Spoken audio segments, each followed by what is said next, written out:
I'm excited to share internal family systems with you. Internal family systems is kind of a misnomer because it has nothing to do with your external family. It has everything to do with your internal family.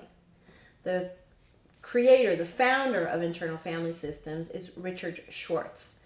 He was working with anorexic and bulimia teenage girls.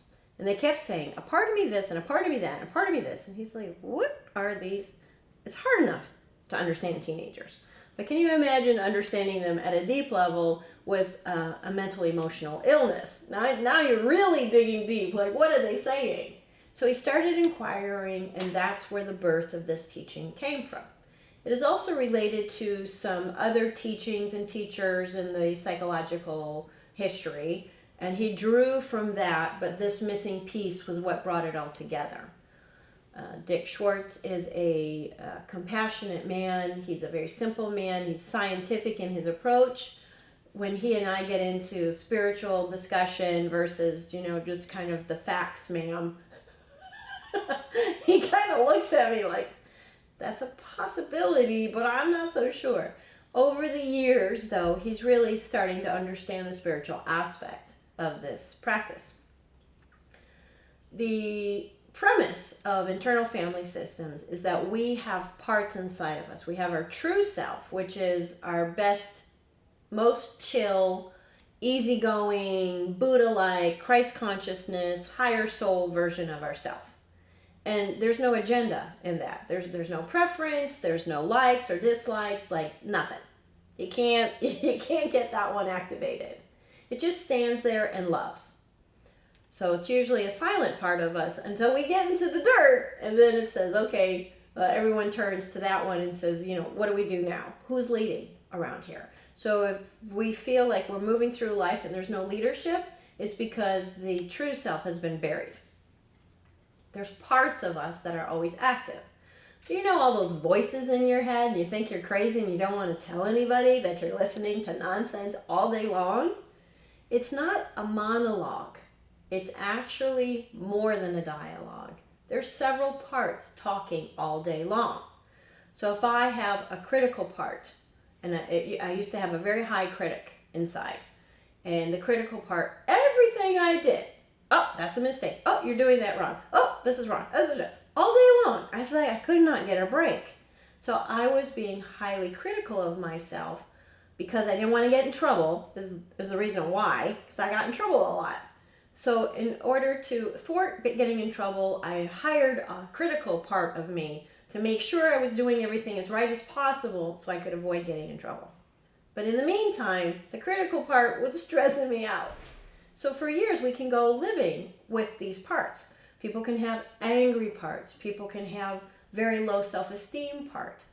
A part that we all live with is the part of us that is totally convinced that we are worthless. Anything I do doesn't matter, it doesn't count, I'm not important, I shouldn't speak up for myself. Like, it's there, it's embedded. It is in our gifts that we have been born with. We've been given a personality, a gender, a family dynamic, a culture, and a sense of worthlessness. The theory is that our ego is not worthy. Our spiritual self, our true self, is definitely worthy of all the promises, worthy of living heaven on earth. But our ego, which is, I'm not going to curse on my show, but that's what ego sometimes can be. So when ego is activated, spirit is covered up, always present, but covered up, and these parts can cause mayhem. Whenever we have a trauma, what basically happens, no matter what age we are, but mostly in childhood, is we get flooded with emotions. We don't understand what's happening. Our paradigm of reality has been shifted, usually in a negative way. When our system gets overloaded, we go into shock. We go into shutdown. So our mind, our energy body, our survivor, fight, flight, all of that gets activate. Our hurt feelings, our fear, our terror, our sense of protection, our sense of being separated from, all of that just comes in, floods in. We don't know what to do with that. We don't have tools. There's not a therapist on site right there. So we just lock that in. It almost creates like an energy ball and then gets stuffed aside. And then we walk through life, and then another one, and then another one, and then another one, and another one. Some people say, oh, so what about the past? That's the past. Who cares about that? Nice try. We live from the past. So if I go into, say there was a car accident, every time I get into a car, my car accident trauma is like, it's like, no, we're not, it's okay. But there she is. So every time we start a new relationship, every time we go on a job interview, every time something like that similar happens, that part is in our ear saying, oh my God, what's going to happen? Then we have another part that has to compensate for that part. So now we have two parts talking about this one subject. Can you imagine all day long if we were slow enough to listen to all the thoughts that were streaming through? And I think somebody did count, it was 30 to 60,000, something ridiculous. Like, how do you get any work done with all these thoughts going through our minds? Each time we have an opposite thought to compensate, so we're having all of these tennis matches of words, thoughts and ideas going back and forth in our head. So if you really want to start paying attention, listen to the thoughts and see that each body of idea is one part of us. So for instance, this critical part. Every time there was criticism, it was just that one voice. So every time there's worry, it's just the one voice of worry. Anger is a horrible one because it's just always lurking. The movie Inside Out, which is an animated movie, it's not just for kids, I'm telling you. It is so important to watch that because some of the writers on that film were people who are doing the internal family systems, and they helped create the ideas behind them and under them. It is beautifully depicted on how our mind works and how our emotions work, and how understanding these parts of us, we can touch base with them and then heal them out. So when we have traumas and negative incidences in our history, we're living from those parts. When we start doing the work of internal family system, of the subconscious, then we can talk to those parts, heal them out, rearrange how they experience me and today's world, and then integrate that. I've done over 4,000 individual sessions, and I am still fascinated about the depth of this work and how effective it is and how life-changing. People come to me and within an hour we heal out a big piece of work and their life has changed. When it comes to willpower versus subconscious, 10 out of 10, subconscious is going to win. Willpower doesn't have a chance. It's ego-driven. The problems are in the ego. So how do you solve a problem with the problem? You can't. When we eat too much or when we have addictions, they're so hard to conquer. They're even hard to recognize. So not only do we have the addict, we have this other part that tries to pretend like there's not an addict in there. So then the person who has enough consciousness, they'll be like, no, I don't have a problem. I just have 4 beers a day. That's not a problem. I'm fine. I'm not drunk. I do my work. Everything's fine. There's no problem. So that's another part. But the addict is like, more, I need more, blah, blah, blah, all the day. They can't wait to get home to get that drink or to have that cigarette or to be addicted to text or workaholic. They think they're being productive and they're proud to be such a workaholic. But again, it's an addiction. I just have a lot of sympathy for addiction because it's frantic and the addiction's not the problem. The problem when people come in to do their work with me is the stuff that causes the addict to get activated. The addict inside, within, thinks it's the hero. Don't worry, I got this. We're going to go home and we're going to use and everything will go away. All your problems will go away. All your emotions will go away. Everything will be fine. Just get me to the cigarette. Get me to the drink. Get me to the marijuana. Get me to whatever it is that you use. Anger, people can be addicted to anger. So you think, oh, they're not an addict, they're just angry. Well, they're just traded it out. So we can quit one kind of addiction and move it into another. Because if we're never addressing the cause that turns that into effect, that turns that into a cause of our lifestyle or our relationships or our self-love, that's the deal. So in internal family systems, what we do in the subconscious work is we address the things that get the addict activated. I believe that people suffering from addiction are very sensitive people, and the world has just overwhelmed them. It's too much.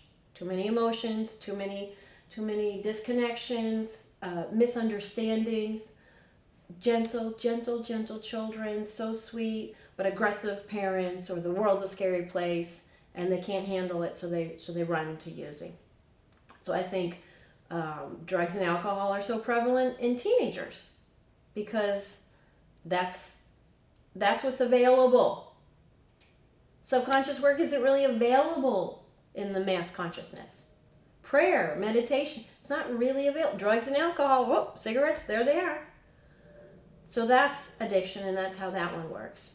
I want to tell you a story of how I started, because people often wonder. I am in an organization called the Spiritual Living Center. It's a metaphysical study. And one of the other congregants there is a psychologist and needed case study because he was learning internal family systems for the first time and wanted to do casework. Free therapy? Yeah. Something new? Yeah. So I'm like, I'm it. So we've met on Fridays for 3 to 4 hours every week. And that's excessive. But I'm an intense person, and that's the way I roll.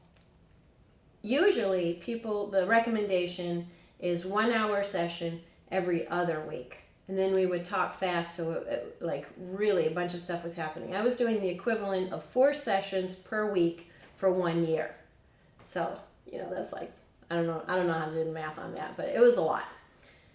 The entire body of work of internal family systems is to heal out our experiences in this lifetime.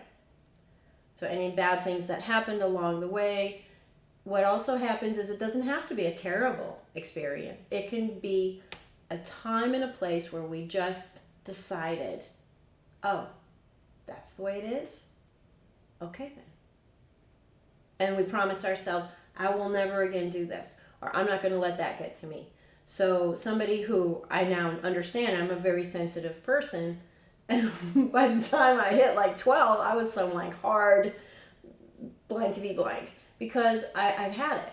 So I just turned into, steel, no emotions, and I had this really bad attitude because I was trying to protect all my sensitive parts. My mom was psychic, my dad was sensitive, my sister's super sensitive, and we come from a sensitive family, but we didn't know that, so we were all kind of acting aggressive, and I just shut down. I just closed the lid, threw away the key. And took years to find the key again. So the internal family systems work that I did with this therapist unlocked all of these things about myself. I'm living more of my true self than my protected self or my managed self. The depth of this work, we can also clear out our mother's side of the family and our father's side of the family. So if there's traits that were handed down from generation to generation and they landed in our lap, I don't even know what this is. This doesn't fit my personality. I don't know why I behave like this. I don't know what this mentality is within inside of me. What is going on? It's inherited. So something that's happened that each generation can't heal out, they just pass it down to the next one. Abuse, addiction, low self-esteem, poverty consciousness, we don't talk about emotions in our family. These kinds of things is what gets handed down. Secrets. Wow. Secrets are crazy. And then, so mother's side of the family and, of course, father's side of the family. When there's a secret in the family, in the generations, the secret may be kept, but the energy of the secret, the guilt, the shame, the just feeling terrible, that this has happened within our family. That gets handed down. So that's why it's important that secrets be revealed, because in the secret revealing, it's the healing that's happening. We can go back in time in a session, and people have met their ancestors, and they have told stories, told the secrets. And then the person wakes up from the, not wakes up, but sits up from the session. Because what we do is go into a deep meditative state, go into the subconscious. I know the terrain. I consider myself the GPS system.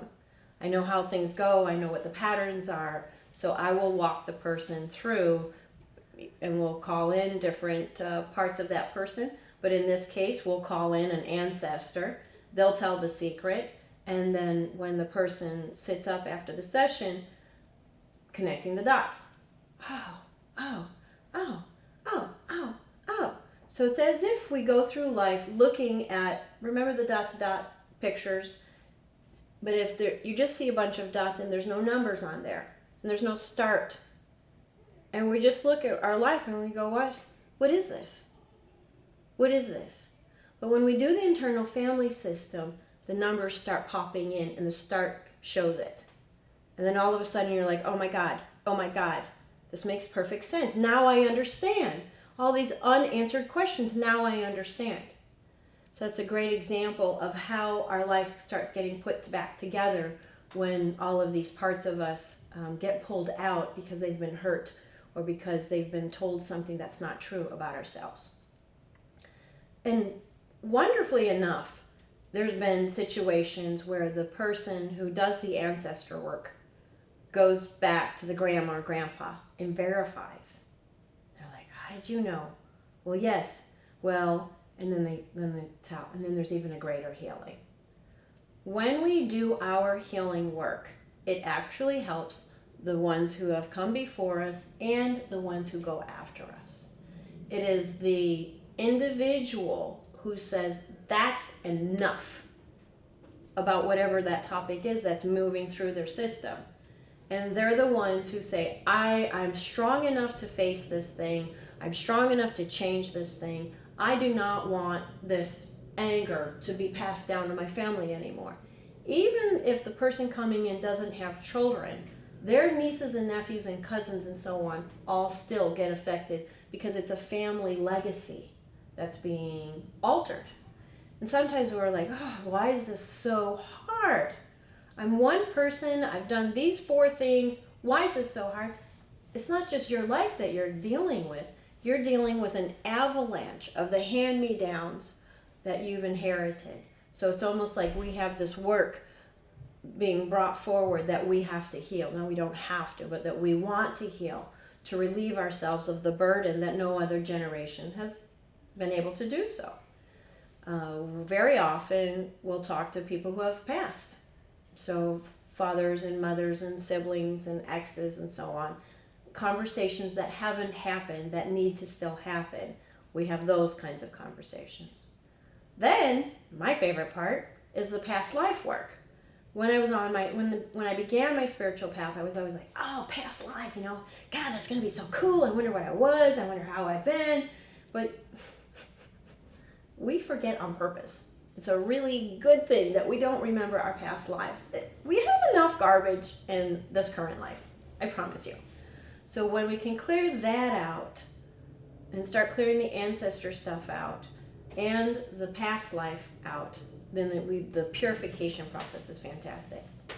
In my past life, I've been, so when you start remembering the past life or being revealed to the past life, it's not the lovely stories that come out. No. It's times that I've been terrible. It's times that terrible things have happened to me. Those are the first memories. Just like when we live in our head. So this is many people come to me and they're just so like, I'm living in my head, but I'm numb. I don't know what's going on. Because when our heart is so hurt, we just start crawling out of our heart and we say, nope, I'm putting the latches on this one. Like the trap door, right? And then you just put all the locks on and you just move into the head and we try to figure everything out. I studied science of mind because I just wanted to understand what's going on. all the questions are in the mind, all the answers are in the heart. So we can willpower our way into behavior. We can try and fix things and fix other people and do everything perfectly, but it doesn't solve the problems. If there's pain in our heart, that's where we need to go. And you can't heal the heart from the head. It doesn't work that way. So when we go from the head back down into the heart, the first thing is what? Pain. So when we're in a place of pain and we're in a place of healing, the yucky stuff comes up first. Of course, when we're doing past life work, the yucky stuff comes up first. So we have to be strong enough to face those things about ourselves in order to do the healing. That's why this lifetime gets healed out first, basically. I have had a customer come in and she went straight to a past lifetime. It was such a full story with so many layers that is specifically going on in her current life. So the troubles that she was having on in her current life that brought her in to see me was specifically related to that major event in a past life that made perfect sense. And she was able to this whole thing just fell apart because the past life thing got healed. So after I did all of this work with this gentleman, I said, oh my God, I have to do this work with other people. Like, this was so meaningful. And he said, well, you can't. I said, what do you mean you can't? He said, you have to be a psychologist. I'm like, well, I'm not a psychologist, but I am a minister. I'm a licensed minister. So he said, well, look, why don't you just come to this thing with Dick Schwartz and this conference? And it was here in Georgia. So we went, and Dick Schwartz said, okay, I need a volunteer. And my hand just automatically, like, I have a part that my hand raises every time somebody says they need a volunteer. I love volunteering, and I know the benefits of volunteering. And I'm in a room full of psychologists, professional psychologists who I don't know their language, I don't know their ways, that's not my world. And he's like, okay. And I'm like, oh no. So I go up there, my body starts shaking, everyone's looking at me, and he's like, come on, everybody, gather around. So now people are sitting on the floor all around, and everyone's looking at me. So I just had to do tunnel vision, just look at him, and we went into a session. Now, this is not normal because nothing I do is normal. I ended up meeting my higher soul. It was crazy, and it was very beautiful. And a few clairvoyants in the room later came to me and said they told me what they saw. It was really incredible. So I said, listen, can I take the classes? And they said, yes, well, we need letters of recommendation. Just because you're a minister, you have a license. My ministerial practice was a 6-year study, so, it's something. And then I had an evaluator who was monitoring me for 6 months. I've taken all the classes. And that's 300 hours of training. And I cannot say enough about how good it is, how effective it is, how beneficial it is. I've worked on cancer patients, suicidal patients, clients who come to me and their life's a complete mess. Clients who come to me trying to save their marriage, but realizing it cannot work. So they've gracefully moved through a divorce process. I've helped dying. I've helped people die gracefully. I've helped a lady who she's 80 years old, and she has been through so much trauma in her life. And her concern is for her boys. They're grown men, but she wants to do this work so she can clear their karma because of the things that she feels like she's given to them. But it's not even her. It's stuff that she's dealt with in her life. And then tried to do the best that she can to be a good mom, but failed because look at what she had to work with. So she's clearing that out for her children. I've heard secrets that people have kept their entire lives. So many things around molestation. Something that can take 3 minutes can take somebody's spirit away. They can rob them of their innocence. So you think, oh, how effective that 3 minute, like what once? No. It moves them from going in this direction for their life, and it sidetracks them, and they end up way over here and say, what's the matter with me? What's the matter? I know that my path, my life should be here. How did I get here? And then we find out, oh, here's where the turning point was. but they don't have to go like this. We can turn the turning point and the energy can go back here now. So instead of being way over here, they've moved into this direction. It's sacred work, it's beautiful work, it's meaningful work. I would love to do a session with you. Please visit my website. I'm so happy to offer this service. Again, this is Ursula on the Way of the Spiritual Path on the Lighter Side Network.